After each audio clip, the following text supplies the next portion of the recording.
Capsicum కోడిగుడ్డు ఎలా చేద్దామని చూద్దామండి. దీన్ని తయారు చేసే విధానం చూద్దాం. మనము ఏమేమి వేస్తామని ఎలా చేద్దామని చూద్దాం. వేగించుకుందామండి. కళాయి పెట్టేసుకుందాం.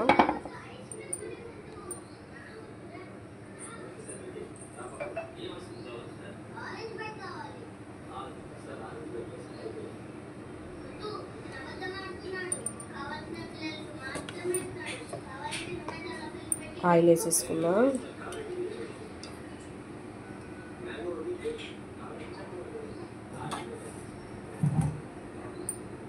ఆయిల్ హీట్ కానివ్వండి. ఆయిల్ వేసుకుందామండి. మనము జీలకర్ర వేసేసుకుందాం.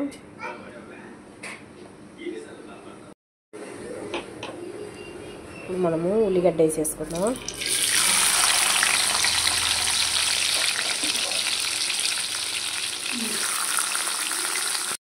కరివేపాకు వేసేసుకుందాం. ఉల్లిగడ్డ ఇలా కాల్చేసుకుందాం. ఉల్లిగడ్డ ఇలా ఆడ్ చేసుకుందాం. మనము ఇప్పుడు క్యాప్సికం వేసేద్దామండి. క్యాప్సికం వేసేద్దాం. మనం ఇప్పుడు క్యాప్సికం వేసేద్దాం. మనము పసుపు వేసుకుందాం. మనము పసుపు వేసుకుందాం.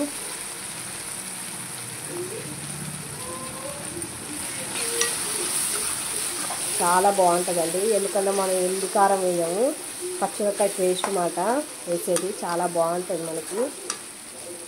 నేనైతే 2 క్యాప్సికం తీసేసుకున్నాండి. బాగుంది, సరిపోని వేసుకున్నా. ఎందుకంటే మంచి క్యాప్సికం మంచిగా ఉడుకుతుందండి. దానికి ఉప్పు పడుతుంది. మనకి తొందర మగ్గిపోతుంది అన్నమాట. మనకి ఉప్పు వేస్తే ఏంటంటే ఇప్పుడు క్యాప్సికం మగ్గిపోయింది కదండి. మంచి మగ్గిపోయింది. మనం ఉప్పు వేసాం కాబట్టి తొందర మగ్గింది. ఇప్పుడు అల్లం పేస్ట్ వేసుకుందామండి. మనము కొంచెం అల్లం పేస్ట్ వేసేసుకుందాం. ఇలా కూడా కలపెట్టేసుకుందాం. మనము చూసారండి.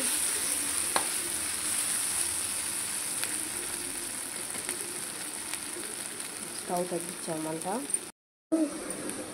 పచ్చిమిరపకాయ అండి, ఎండి కారం కాదు. ఇప్పుడు మనం ఉప్పు పసుపు అన్నీ వేసేసాము. ఇప్పుడు పచ్చిమిరపకాయ అనమాట. 3 పచ్చిమిరపకాయలు నేను పేస్ట్ పట్టించేసుకున్నాను అండి.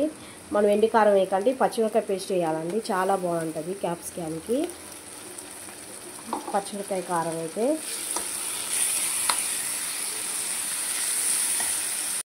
చాలా వరకు మంచి మగ్గి ఆయిల్ అంతా పైకి వచ్చిందండి. ఇంకా కొంచెం పచ్చి వాసన పోవాలి కాబట్టి మనం పచ్చిమిరపకాయ పేస్ట్ వేసాం కాబట్టి కొంచెం మగ్గాలన్నమాట. ఎందుకంటే క్యాప్సికానికి కూడా కొంచెం కారం పట్టాలి కాబట్టి మనకి కూడా కొంచెం పచ్చి వాసన పోతుంది. నేనైతే 3 పచ్చిమిరపకాయ తీసేసుకున్నాను. 2 కోడిగుడ్డుకు 2 క్యాప్సికము, 1 ఉల్లిగడ్డ అండి. చాలా బాగుంటుందండి. ఉల్లిగడ్డ కానీ ఎర్రవి ఉన్నా వేసుకోవచ్చు, మనం తెల్లవి ఉన్నా వేసుకోవచ్చు. తెల్లవి అయితే టేస్ట్ ఉంటుందండి మనకి. కొత్తిమీర వేసేసుకున్నాం మనము కొంచెం. ఎందుకంటే మనం తర్వాత వేసుకోలేమండి. ఇప్పుడు ముందు వేసేసుకున్నాం. కొంచెం మగ్గుతుంది. ఎందుకంటే ఎగ్ వేస్తాం కాబట్టి. ఇప్పుడు మనము ఎగ్ వేసేద్దాం. తర్వాత కలపెట్టేద్దామండి. అట్లా ఉండండి అండి. కొంచెం ఉడకాలన్నమాట మనకి ఎగ్గు. సన్న మంట పెట్టేసుకుందాం. ఇప్పుడు కొంచెం మనకి ఎగ్ కలిపెట్టేసుకున్నాం అండి.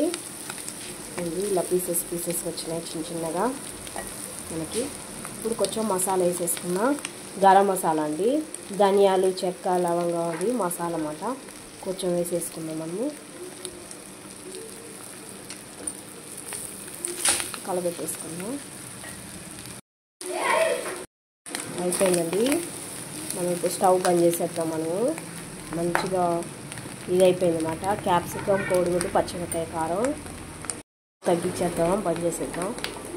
స్టవ్ బంద్ చేసేసాము. ఒక బౌల్లో తీసేసుకుందాం అండి. క్యాప్సికం, కోడిగుడ్డు రెడీ అండి. చాలా బాగుంటుంది. పచ్చి కారం వేయలేదు కాబట్టి మనం పచ్చిమిరపకాయ పేస్ట్ వేసాం కాబట్టి చాలా బాగుంది. చూసారా, క్యాప్సికం కోడిగుడ్డు రెడీ అయిపోయిందండి. పచ్చిమిరపకాయ పేస్ట్ వేసాం కాబట్టి చాలా బాగుంటుంది మనకి. ఇది ఎలా చేయాలని చూపించా కదండి. కంపల్సరీ చేయండి. చాలా బాగుంటుంది మనకి. లైక్ చేయండి, కామెంట్ చేయండి, సబ్స్క్రైబ్ చేసుకోండి.